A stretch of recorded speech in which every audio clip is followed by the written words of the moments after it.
Emily always loved her Saturday morning trips to the farmer's market. The air was crisp, carrying the faint scent of freshly baked bread and blooming flowers. She parked her silver SUV near the entrance, the same spot she always chose, and grabbed her woven basket from the back seat. The market was bustling, alive with chatter and the hum of small-town life. She smiled, ready to lose herself in the simple joy of picking out vegetables and flowers. But as the morning wore on, a strange unease began to creep into her chest. She couldn't explain it. Nothing was wrong. Not really. The sun was shining. The vendors were friendly. Yet every so often she felt the faintest prickle at the back of her neck, like she was being watched. Was it just her imagination? She shook it off, determined to enjoy her day.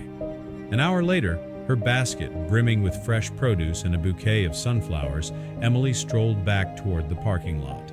But as she turned the corner, her steps faltered. Her car wasn't there. Her heart thudded hard against her ribs. She blinked, scanning the rows of vehicles. No silver SUV in sight.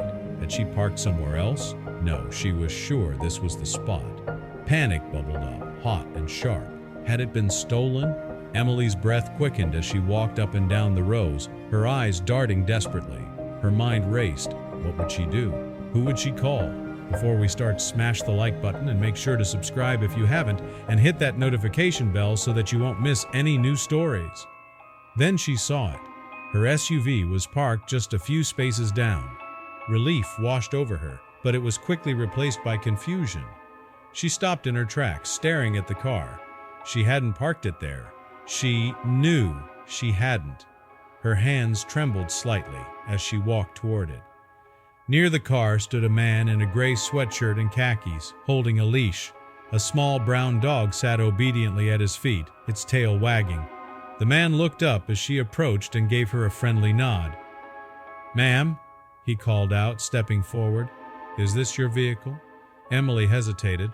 Something about his calm demeanor put her on edge, but she nodded. "Yes, it is. I had to move it," he said gently. "Please don't be alarmed." Her stomach dropped. "Move it? Why would anyone move her car?" Her voice was tight, cautious. "Why?" The man gestured to the dog.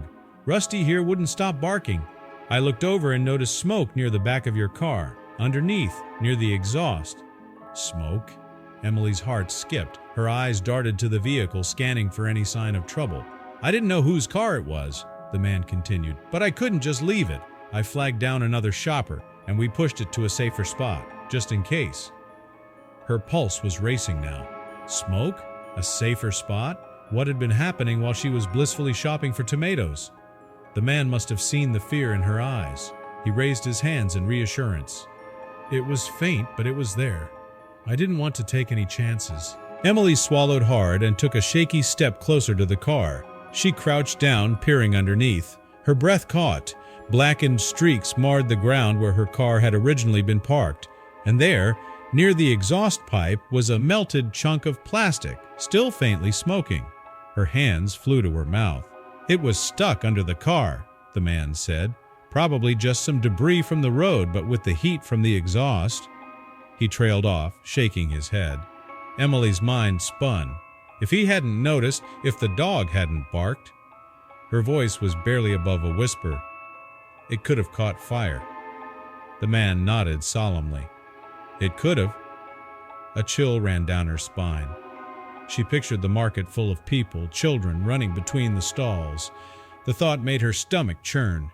She looked down at the dog. "He noticed it?" The man smiled for the first time.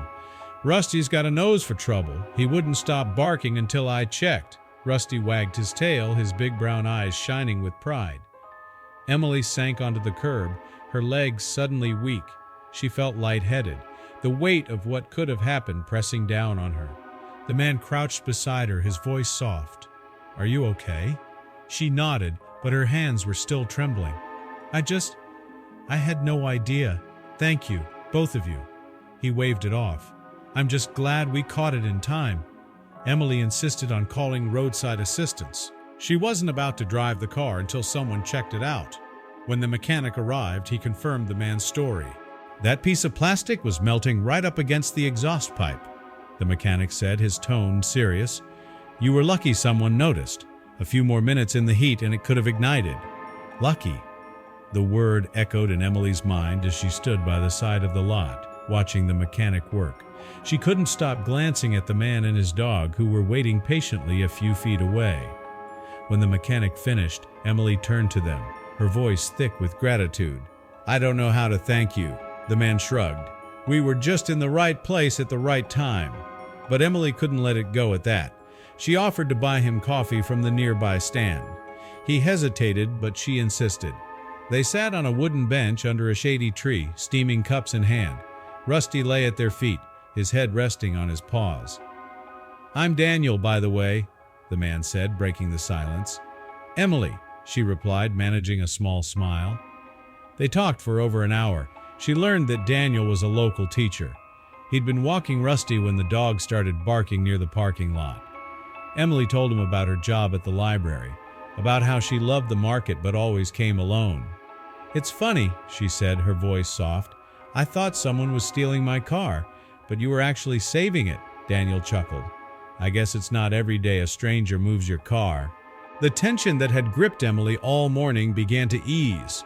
She found herself laughing, the fear and confusion melting away. Before they parted ways, Emily saved Daniel's number in her phone. She added a paw print emoji next to his name. But as she drove home, the events of the day replayed in her mind. Something still nagged at her, a faint unease she couldn't shake.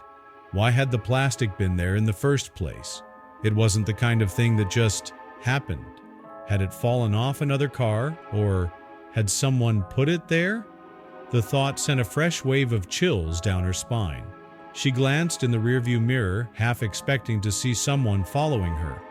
But the road was empty. When she got home, she locked the doors and double-checked the windows.